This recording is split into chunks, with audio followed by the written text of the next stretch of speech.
Good evening. You can say that. Good evening. My name is Mary Sue Terry, and I'm a member of the faculty of the Jepson School of Leadership Studies, and I'm grateful to our dean and our leader, John Rosenblum, for giving me the honor to introduce our speaker this evening.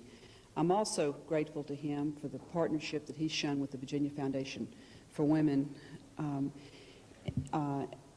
that Frances Hesselbein tomorrow morning will also be speaking to an organizational summit which we'll be hosting here on the university campus, which brings together for the second time in our state's history representatives from women's organizations from around the Commonwealth. But before proceeding with the introduction, I'd like to take this opportunity to welcome each one of you to this second in a series of 4 lectures sponsored by the Jepson Leadership Forum. It's good to see students, faculty from this community, as well as individuals from the larger Richmond community. We all represent concentric circles that on occasion overlap, but in an ultimate sense, we're all part of the larger Richmond metropolitan community. We're all interdependent, and I would guess that the thing we share that brings us here this evening is that we're all committed to finding a way to make a difference in the world and in this community. The Jepson School of Leadership Studies taps into that rich vein of generosity and commitment to make a difference in the world and attracts students and faculty who feel called to know more about what it means to lead and to serve. The forum's theme this year is Leadership in a Democratic Society. Earlier in the fall, the forum hosted a panel of distinguished senior journalists, Paul Duke, Jack Nelson, and Steve Roberts, who've covered national issues for years and who led an insightful and, I might add, at times interesting discussion of leadership in the public sector. Suffice it to say there was no dearth of material for folks to talk about. In February, the forum will host Dr. Cornel West of Harvard, who will engage us in a discussion of the ever-increasing challenges of diversity.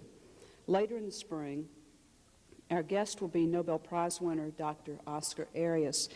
There's no voice more qualified to speak than his about the challenge of building democracies on the international scene.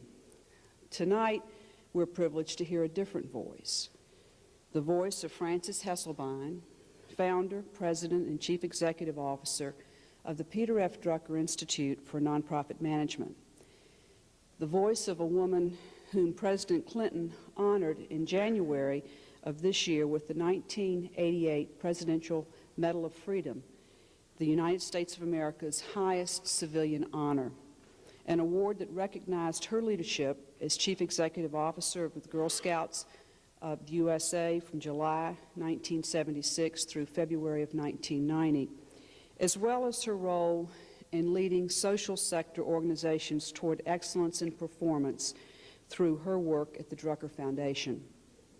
On that occasion, the President noted, in 1976, the Girl Scouts of America, one of our country's greatest institutions, was near collapse. Frances Hesselbein, a former volunteer from Johnstown, Pennsylvania, led them back both in numbers and in spirit.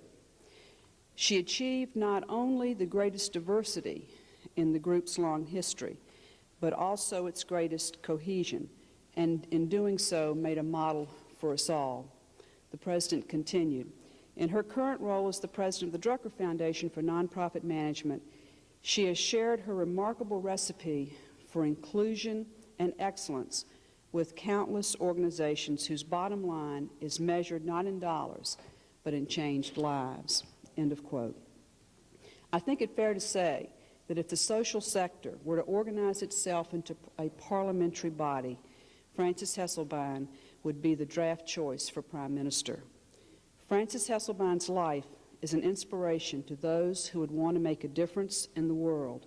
When she asked the question, what is your mission of an organization or an individual, you know it comes from one who has struggled with and answered that question for herself in her own life and is conversant with the process of helping organizations answer that question for themselves in their own particular organizational setting.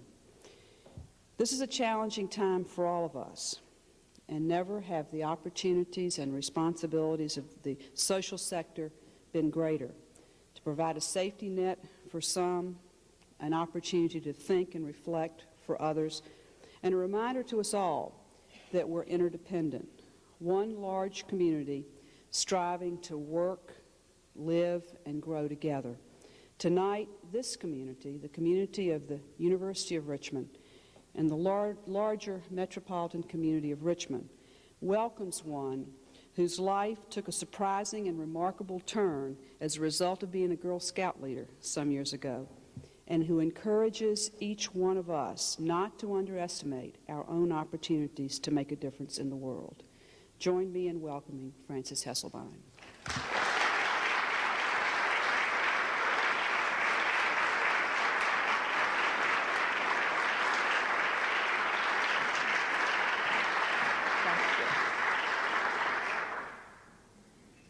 Thank you very much. And it is a great honor for me to be with you this evening. And this meeting has a special significance for me.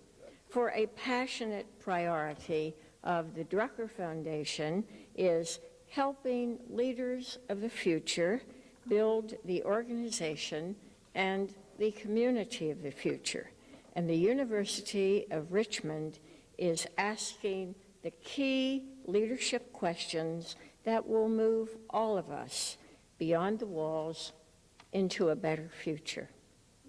Recently, I was in Washington at the Pentagon engaged in a dialogue on United States Army leadership in the 21st century. And a distinguished general asked me my definition of leadership. And I replied, leadership is a matter of how to be, not how to do it. And you and I spend most of our lives learning how to do it and teaching others how to do it, yet in the end, it is the quality and the character of the leader that determines the results and the performance. And that was my thesis when I served with Girl Scouts of the USA and now with the Peter Drucker Foundation, and it is my message this evening. Now, if you know Drucker, and all of you do, you know that he says leadership is not rank, privileges, title, or money. It is responsibility. And I would add, leadership has little to do with power and everything to do with responsibility. And leading by voice, with language that illuminates, defines, and embraces, is the enduring gift of the leader. Now, Warren Bennis of USC did a study of 100 leaders, men and women, and only 4 common leadership characteristics emerged: commitment to mission, communicating vision, self-confidence, and personal integrity. And all of these are how to be qualities, not how to do it. So I hope you agree with me that indeed leadership is a matter of how to be, not how to do it. And I believe on the long journey to transformation, and that is the journey we share, the future calls our country and countries around the world for effective, ethical leaders in every sector, at every level of every enterprise. Not a leader or the leader, but many leaders, and those leaders dispersing the responsibilities of leadership across the total organization. Leaders with a moral compass that works full-time. Leaders who are healers and unifiers, who embody the mission and who keep the faith. And the work of the social sector, the nonprofit sector, is a bedrock foundation of our society, and increasingly is being recognized by other societies as essential to sustaining the democracy. and we need your leadership. For we live in a world where governments are abandoning the social services they once delivered, and business alone is unable to provide the services governments are relinquishing. And so the social sector is facing new and enormous expectations that somehow this voluntary social sector alone will be able to provide the human services that the other two sectors are unable to deliver. And we look around us. Needs are escalating, and resources are diminishing. Indeed, the day of the partnership is upon us, and a passionate focus of the Drucker Foundation is to encourage the leaders of the future to see beyond the walls of the university and the corporation and the government agency, the organization, and find partnerships and alliances that address critical issues and critical needs. And then as equal partners, we work together to build that cohesive, inclusive community that embraces all its people. Now, if you and I share a vision, and our vision of the future is a country of healthy children, all children, strong families, good schools, decent neighborhoods, work that dignifies, all embraced by the inclusive, cohesive community, then the leaders of the future must move beyond the walls and build that healthy community as energetically as they built the business, the organization, the enterprise within the walls. Enlightened self-interest should tell us that there is no hope in the future for a productive enterprise within the walls if the community outside the walls cannot provide this healthy, energetic, competitive workforce so essential to the organization of the future. And there is a new openness among the best managed, the best led corporations to forming partnerships with nonprofits that address the critical issues. And they share the same common bottom line, changing lives. 3 years ago, as we were preparing for the Drucker Foundation annual fall conference on innovation, we had a call from Hewlett-Packard, and the message from the chairman's office went like this: we hear that you are planning a leadership and management conference on Beyond the Walls, partnerships for a better future. We would like to be your partner. So this very large, well-led, well-managed, successful global corporation and the small Drucker Foundation became equal partners. And their people and our people formed the team that produced a great conference. Had little to do with money, had everything to do with partnering and a common goal. And today, the Drucker Foundation partners on specific projects with General Electric and Texaco and Mutual of America and Hewlett-Packard on significant projects that do change lives. And gone is that old, I write check, you do work. Today, it is shared vision, shared commitment, shared performance, and we change lives together. And so today, social sector organizations, our universities, the community of faith, the human service and youth organizations are called to take the lead. Now, this is a new role, taking the lead and being the equal partner with government and with corporations as all three sectors acknowledge for the first time that they alone cannot meet the burgeoning social needs of the American society. And in this vortex of the most massive societal change in 200 years, there is no time to negotiate with nostalgia for outmoded, irrelevant policies, practices, procedures, and assumptions. Our rapidly changing, turbulent times do not accommodate the neat and tidy, the way we have always done it strategy. So leaders of the future practice planned abandonment, and that is Peter's term. Planned abandonment lets us challenge the gospel of the practices of the past. And we keep only those few documents and policies and practices and procedures that will be relevant to our customers in the future, relevant to those we serve, relevant to those we hope to serve, and to that new community that we will build together.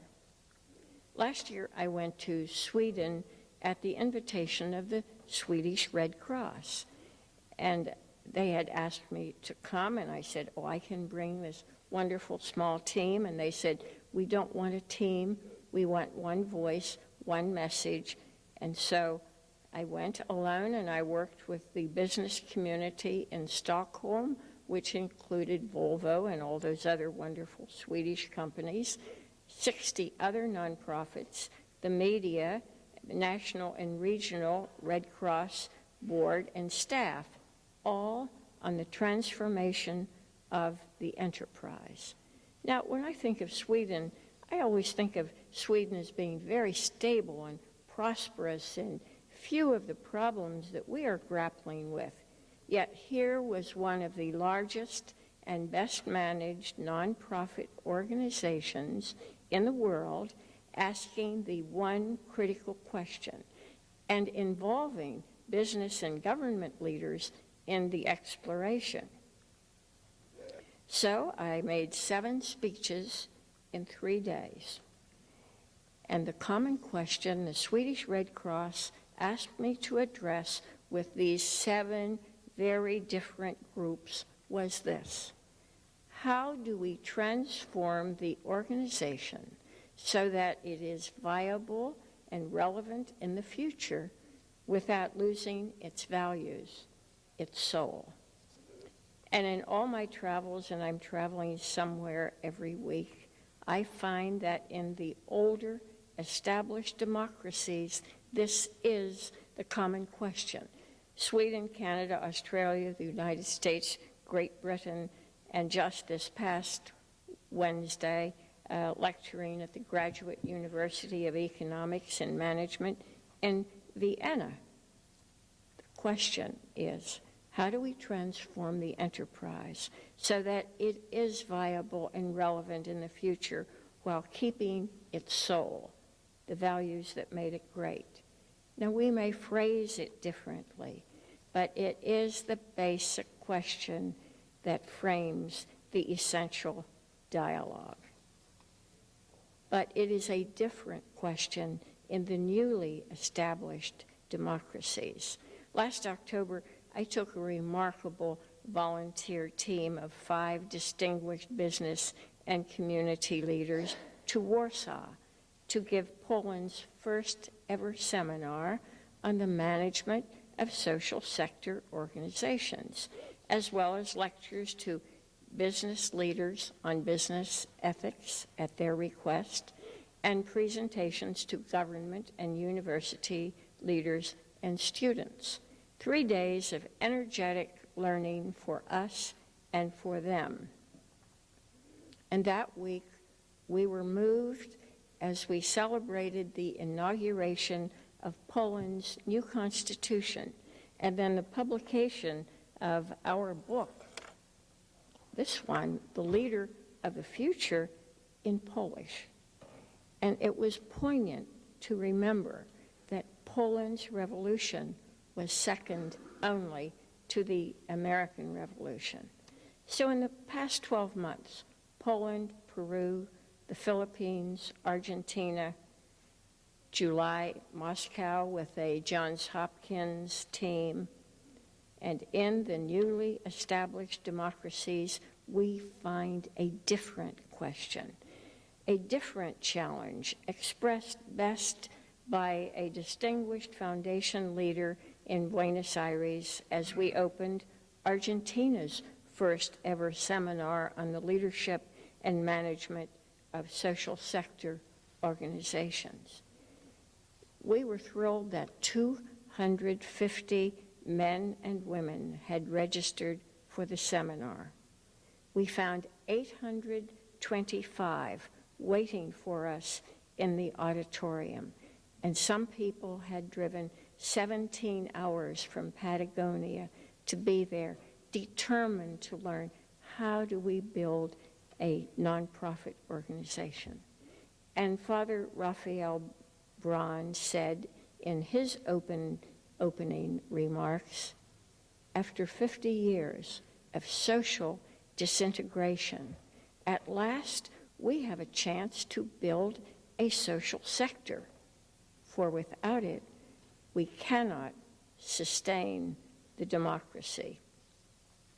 So Poland, Peru, Argentina, Russia, men and women, just like you and me, in countries all over the world, are struggling mightily to build this essential social sector to sustain the new democracies.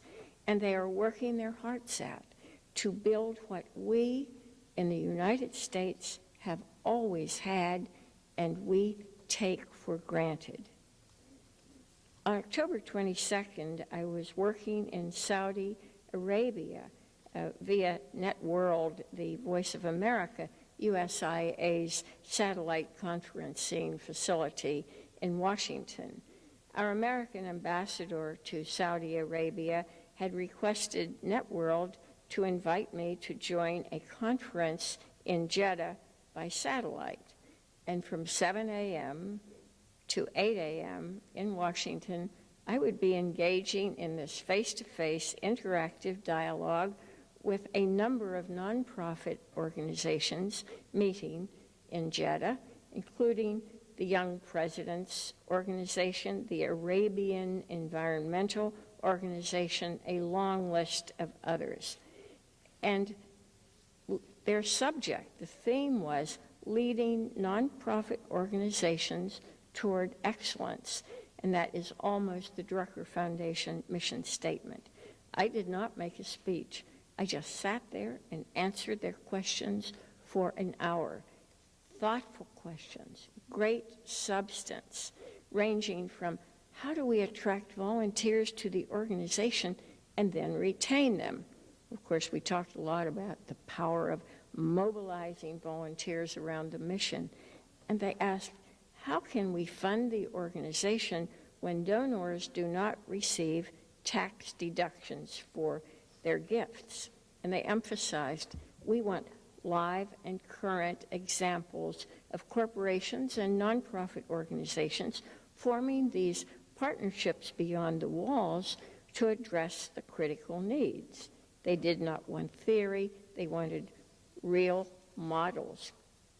At the end of the hour, in the last 2 minutes, it was wonderful to invite them to visit the Drucker Foundation website that is filled with rich and current examples of nonprofit innovation and performance and partnerships.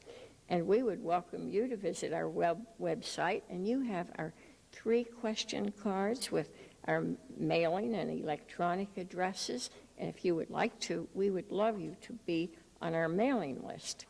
Well, this is just one example of how different cultures are connecting, and they are connecting with common leadership language. Indeed, the globalization of ideas may turn out to be more powerful than the globalization of business and industry.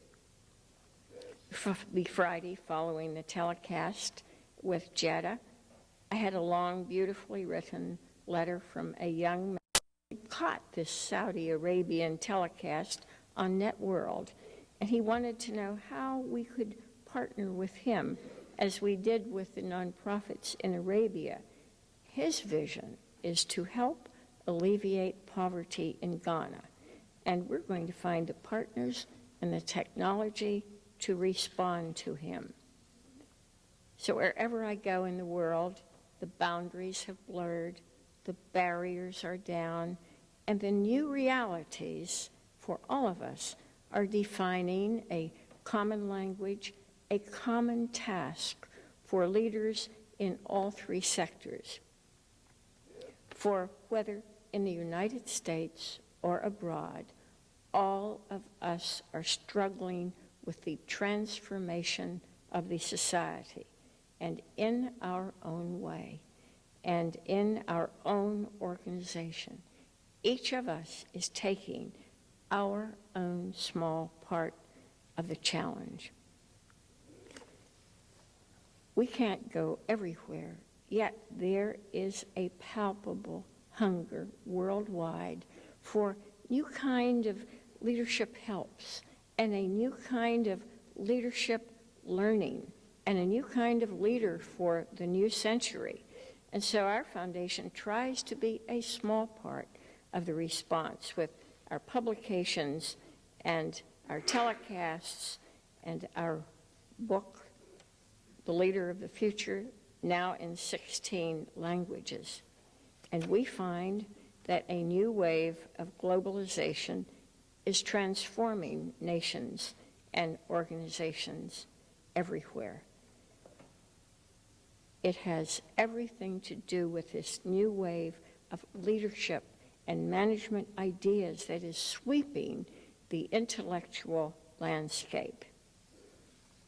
And in this global social sector, there is a sense of urgency, a sense that perhaps at this moment in the world's history, we have a rare opportunity, all three sectors together, to create a new kind of world linked by ideas, and that can be the real legacy of globalization, changed lives and cohesive communities.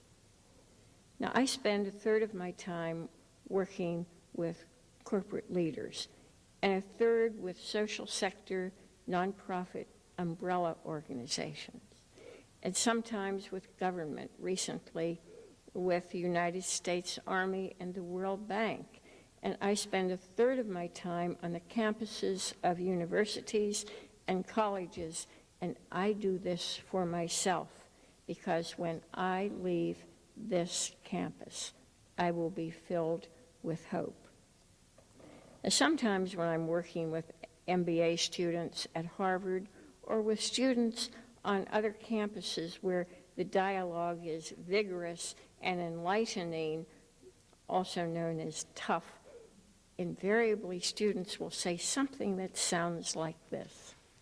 But, and there is always a but we will be middle management. And how can we free up the organization and make the changes you talk about if we are not at the top? And I reply, well, you can begin where you are. You start where you are. Whatever your job, you can bring new insight and new leadership to your team and to your group. You begin at the beginning. And I tell them a story that I was caught in New York traffic on the way to the airport for a flight to Switzerland.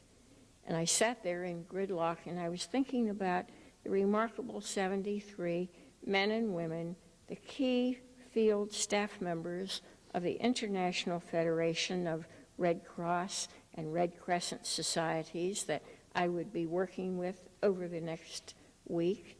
They didn't know me. They were coming from many cultures and races and languages and backgrounds. And these are the men and women who are first into Rwanda and Bosnia and other devastated areas of the world, and always the last to leave. All of them committed to the International Red Cross mission to serve the most vulnerable. It's my favorite mission statement in the whole world, short, powerful, compelling, and it meets Peter Drucker's test. He says, your mission should fit on a t-shirt. So I'm sitting in gridlock and I was thinking, how in the world can I open my session on leadership in a way that somehow would connect with this richest mix of culture, everyone working in English, some processing what I said into another language. And I looked out the window and there was a bus also stalled in traffic. And on the side of the bus was a huge placard, but not the usual buy Calvin's jeans or wear Ralph's polo shirts. On this huge white placard were 4 lines. To achieve greatness, you start where you are, use what you have, do what you can. Arthur Ashe. It was providential, and I was moved and inspired, so I took this message from a distinguished North American sportsman, humanitarian, author, at the tragic end of his life, dying of an AIDS-tainted blood transfusion. And I took his message to people who deal every day with the most tragic human conditions and circumstances, and often with massive needs and limited supplies and too few workers. And Arthur Ashe's message connected with the realities of their lives. They loved it. It made sense in every language. To achieve greatness, start where you are, use what you have, do what you can.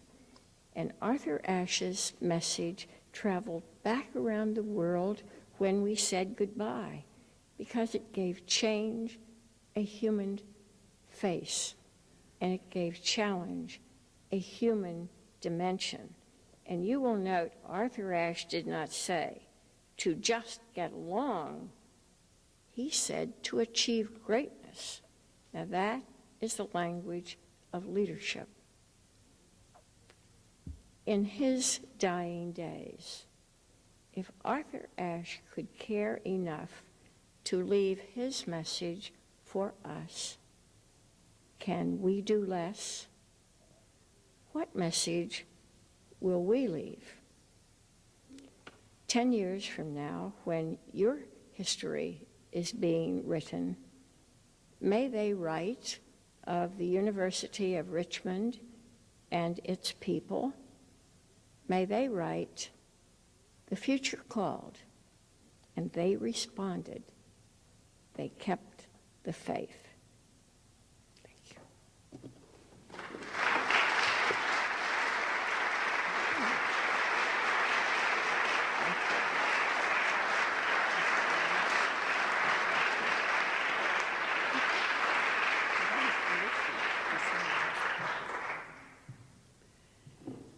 Francis has kindly agreed to engage with us, as our dean would say, in a conversation. And there are microphones right down front for individuals to come forward with a question. I always love to hear Francis talk about Arthur Ashe. Unfortunately, when Arthur Ashe was growing up here in Richmond, he couldn't play on some of the tennis courts here in the city. And for us, as for many areas of our country, and I'll put this in the form of a question while other folks are thinking of theirs and coming forward to the microphone, the issue of race is a troublesome one, as in many quarters gender. And you're known for your leadership on and emphasis on the power and importance of inclusion. Do you have some specific ideas and steps that you could give us as communities like the City of Richmond seek to move forward in dealing with an issue that, for which there's a long and painful history? We all have long and painful histories, but leaders learn and they move forward. And I believe that first we gather all the people of goodwill, and we have an auditorium filled with people of goodwill, and then we look at the environment, and the trends are very clear. And we say, what are the 2 or 3 trends that will impact our lives, our city, our whatever our group is? And then once we've identified them, we say, and what are the implications? And then we ask ourselves another question. We're pretty sure of our mission, I hope. And then we say, who is our customer? And we're looking at people we serve, we're looking at the people who will be our workforce, and we know that the future is going to be richly different, and we are determined to be part of that future. So I think we put aside our frustration and our feeling that perhaps in the past we didn't lead as well as we should have, and we say we are going to be a vibrant, relevant part, whatever our organization is, and we're going to build this inclusive community that cherishes all of its people. And that's what leaders do. And so we see the past as the great learning experience, but we also see the future as ours if we have the courage to define the realities and then give leadership, and we move into the future with all of our people. I had a wonderful hour plus, almost didn't have time to change my clothes. It was so intriguing. I spent from 4 to 7 with students this afternoon, and with some really wonderful questions. And we were talking about this, and they are the future. And how remarkable that here is an institution that is helping them ask those questions. But the future will be different. Our country will be different.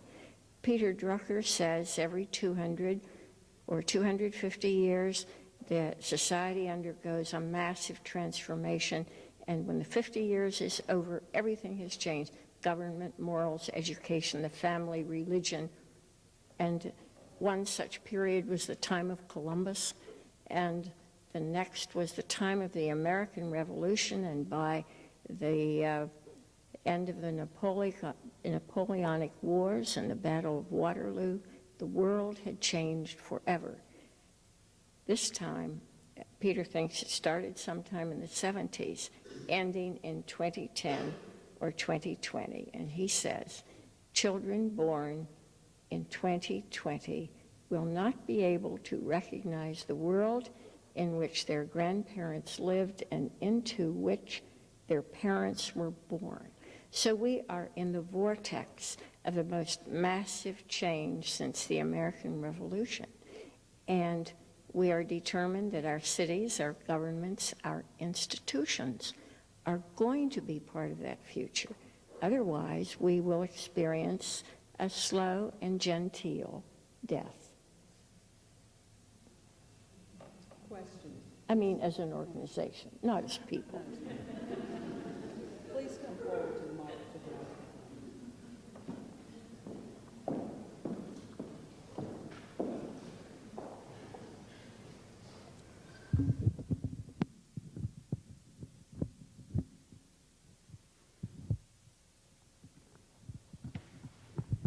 I'm going to come over near you, if I may. It works. Good. One of the problems faced by not-for-profit organizations today is that whereas a community may have had many involved corporations in that community which had had an involvement in supporting the community over the years, the mergers and mega mergers that have taken place have resulted in those community ties being broken and perhaps even being taken to other states. What experience have you had in advising organizations as to how they can tap into the partnership that might be available in that larger organization to restore the support within the local community? Well, did you all hear that question? I think we don't wring our hands over the mergers and when they move and when 3 corporations now give what 1 corporation used to. What are the multiple income streams? And what are the smaller businesses? I think sometimes we have focused on the very large and the very well-funded, but there are community foundations springing up everywhere. There are people in their 50s who have money, who suddenly find they have success in their lives, but not significance.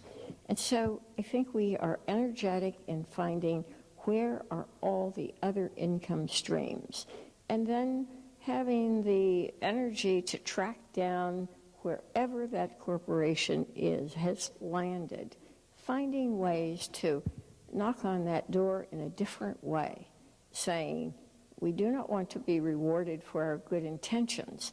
These are our results. This is our performance. So I think being astute enough to measure our performance and then finding all the people who just might help us. But I think it's going to be a larger pool, maybe not just a few, because what is gone, and so we just move forward. Thank you. Thank you.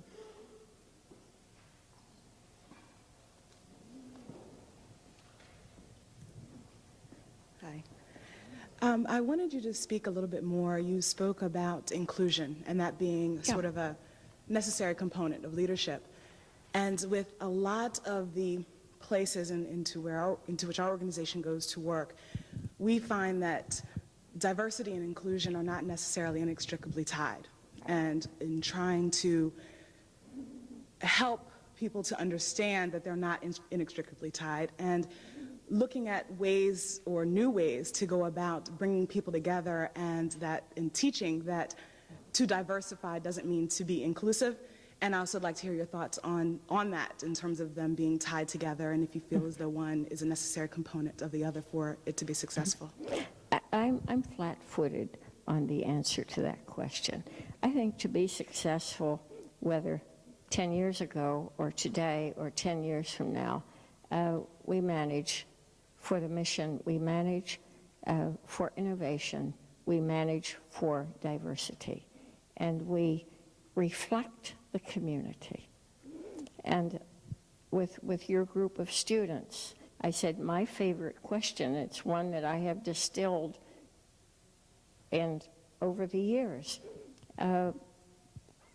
My question is, when, in looking at the organization, we ask ourselves, when they look at us, can they find themselves? Now we have an enormously wonderful pool of new customers, translate that any way we like. And so we want to reach them, and we want a representative organization. So for me and for any organization I'm part of, I like to ask this question. When they look at the board, can they, however we define they, can they find themselves? When they look at the staff, when they look at the management team, when they look at the workforce. And this is the key question if we are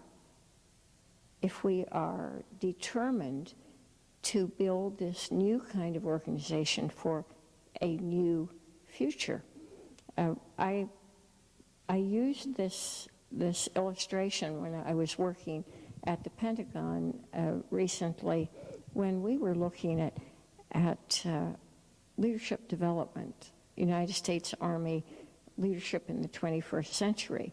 And I said, my favorite question that is relevant for the Girl Scouts is the United States Army. For example, when I worked with the Girl Scouts, we asked ourselves, when any little girl in this country or young woman opens her own handbook can she find herself? Best question in the world, and properly answered brings enormous energy and inclusion. So they listened, and 2 days later, I received a hard copy of a slide General Milton is now using in human relations presentations. And here is this slide. Most of it is taken up with 20 young 18-year-old recruits in camouflage, but no hats. So you see these 20 fresh, young, wonderful faces, many differences.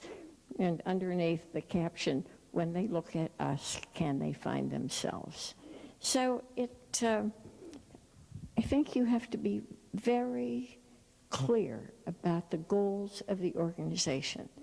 And if your goal is equal access, then you invest and take the action and you move the organization toward this representative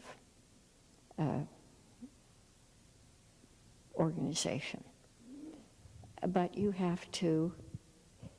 people have to mobilize around it. But if you don't do this, and if you don't innovate, you're not going anywhere. We will be a lovely part of the past. Does that answer your question? But it is the total commitment to the vision of the future of the organization, and that should be part of that vision.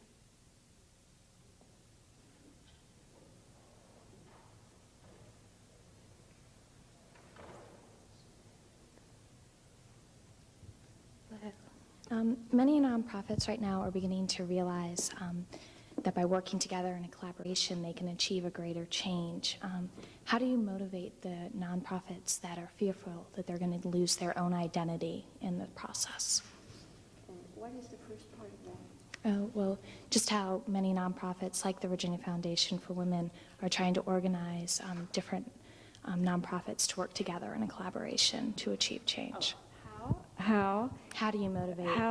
When nonprofit organizations come together in collaboration, how do you work so you don't lose your identity? Right. That is a wonderful question. And one way I can answer is not with theory, but with a real live example. When the small Drucker Foundation works with General Electric, do we lose our identity? No. No one confuses us with General Electric.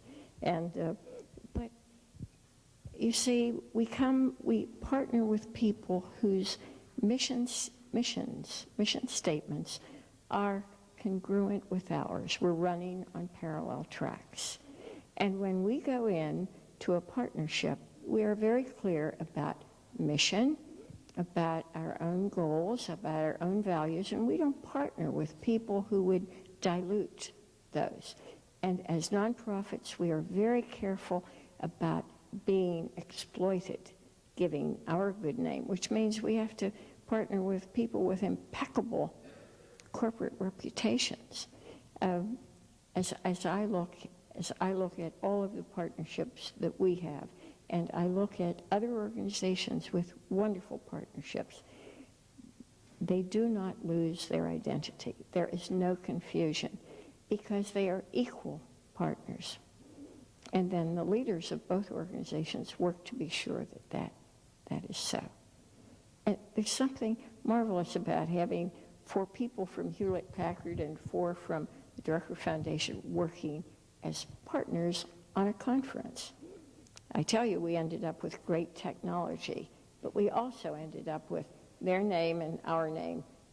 The clear and distinct separate identity is one you build into the whole proposal, and you maintain it.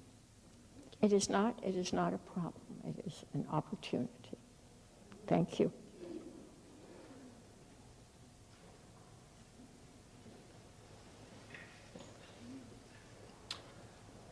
I think the message of inclusiveness And the embracing of diversity resonates with the kind of people like us who gather here tonight for this kind of meeting.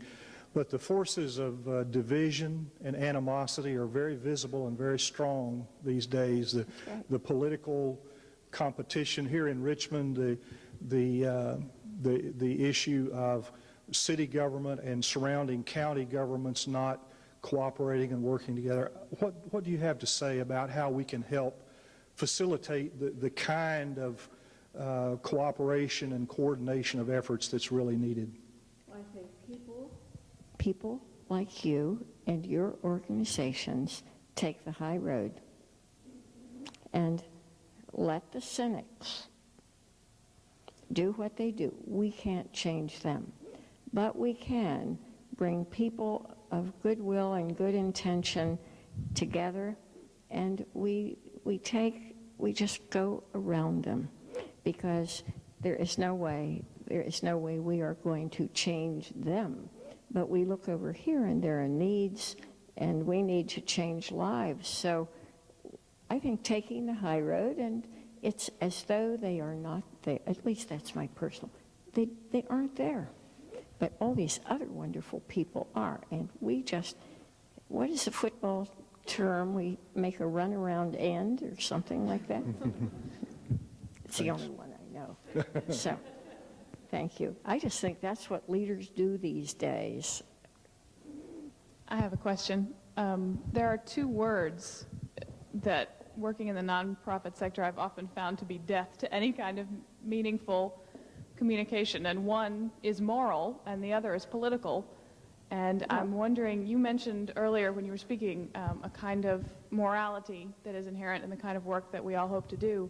And so I'm wondering what your definition of morality is and what your advice is for bridging the gaps between people's visions of what is moral and what is political and what is politically correct. Well, sorry. No, that's fine. On politically correct, let's just put that word. Let other people be politically correct if they choose to. On morals and ethics, and looking, when we say politics, there is a political life at every level of every organization, as well as the official. We know what the values are, whatever our religion, whatever faith, whatever kind of moral values that we have grown up with or we have adopted as our own. Those are what we live by. And we gather people around us who also are moving on a parallel track. One of my closest associates is a Buddhist, and he and I have no problem at all in working very closely together. The religious values are easier to respond to, but the moral values, as difficult as it is to deal with this in today's world, somehow we distill for ourselves what we believe, that this is what a moral person is, and these are the values. And we try to live. We try to live that way. And then we try to find people who feel as we do about the moral life. And it is a very difficult period for all of us, but particularly for your generation. And yet there are basic verities that you find and live by. And the PC business, I really think that's over here. It's not the big issue. But even raising the question is healthy and hopeful. Thank you.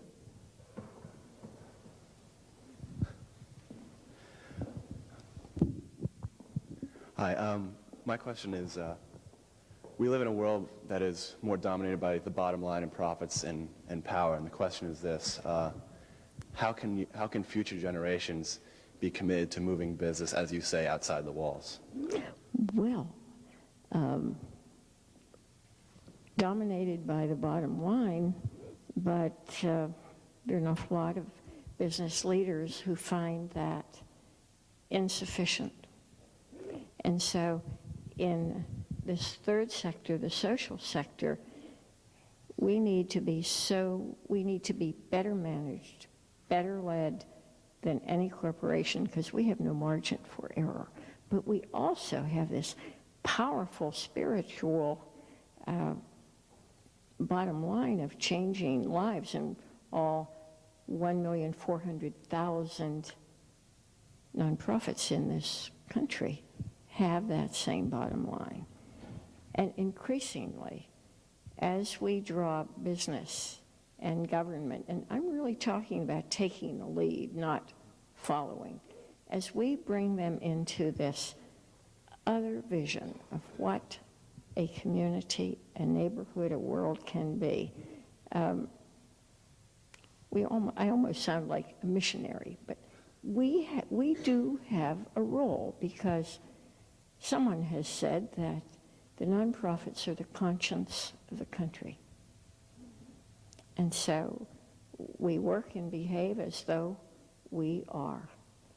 And when someone says nonprofits should be run like a business, our response is no, we are going to be very business-like. We will manage in a business-like way. We are not a business with a financial bottom line, but we are going to manage with a stringent financial kind of management. So it is a wonderful time for us, and your question is exactly the right question. So I think we're just going to move and be influential, and every time we get a corporation to move within our sphere, we're further along. And it is a battle. Does that answer at all? Yeah, thank you. I love your question. Sally Helgeson put your story in a book with other leaders' story and labeled it The Female Advantage. And for many of us, that story of your life was a certain model for us to follow. As a woman trailblazer, leader, breaking paradigms of all kinds and all sorts, what have been some of the greatest challenges where you have met those challenges and have felt success? And then on the other hand, what have been those places where you felt that you have not met success, maybe even failure? One of the great challenges, Sally's book, Sally is now has become a good friend. The part I can't stand about Sally's book is where Sally writes, she shadowed me for 2 days in my office, and she wrote, before Frances Hesselbein does a telephone interview, she puts on lipstick. That's what people remember. But I think the greatest challenge is... Some things we didn't follow. Go ahead. But I think the greatest challenge for women who are leaders is not falling into a category of not saying it, but in your work and your presence, the message is, take me seriously. Not, I am a woman, so look at my work because of my gender. I think we focus on task, not gender, and that's easier for us to do, but for the world that might see us as the female who is doing something, how do we have them see us as part of leadership? Women who think it is marvelous to be a woman, but that isn't who we are. as a leader. It is what we are. But somehow moving beyond a pigeonhole. So breaking out of that and with respect for everyone and just moving ahead. Sometimes when I'm being interviewed by business periodicals, they'll say, your management style has been described as the ultimate in feminine management. Please describe this. Well, you have to be careful. So I just say, well, I think management is like money. It has no gender. And I really believe that. And so I think somehow, as I've struggled along, feeling that the focusing on the task and often ignoring barriers that were there, but sometimes when you ignore them, they disappear.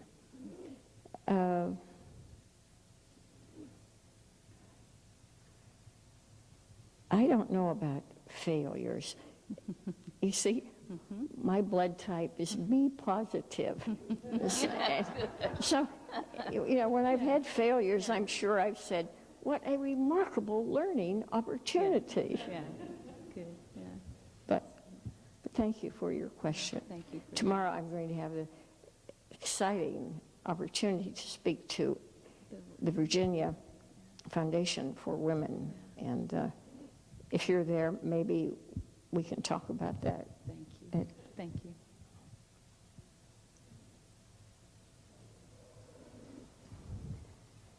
You had said in your speech that the services provided to the social sector are diminishing through government and business. Why do you think that businesses and government are relinquishing their services when the needs are escalating and the resources are diminishing? I wish government were here to tell us why they are. I think some governments around the world are relinquishing these social services because of lack of money. They're running out of money. Others have decided that those services need to be delivered close to the people, not at another level. Government can answer this best, and there are political considerations of where we need to put our money right now in the history of a country or a county or a state. So I can't answer that question, but I face the reality that many of the services are not being provided, and so someone has to provide them. If you have 3 million children in this country who go to bed hungry, we should be concerned. And so this time, all of us, and it is amazing, right now is this period of opportunity where government and government agencies and some businesses are finding this the solution because they care about what happens to people. But that's the reality of our lives, and so that's why we are going to take the lead and bring business and government with us. If that sounds grandiose, it really isn't. Leaders lead, right?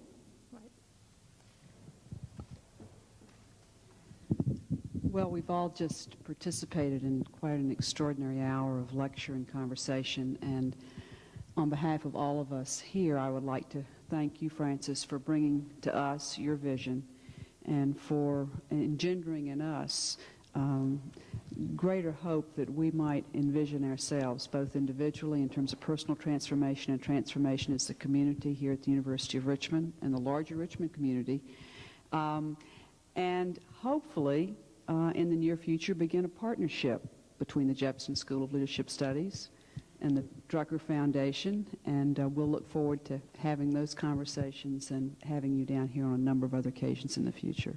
Well, I thank you, and you see, you can't preach partnership and not do something about it. I knew she was going to say that.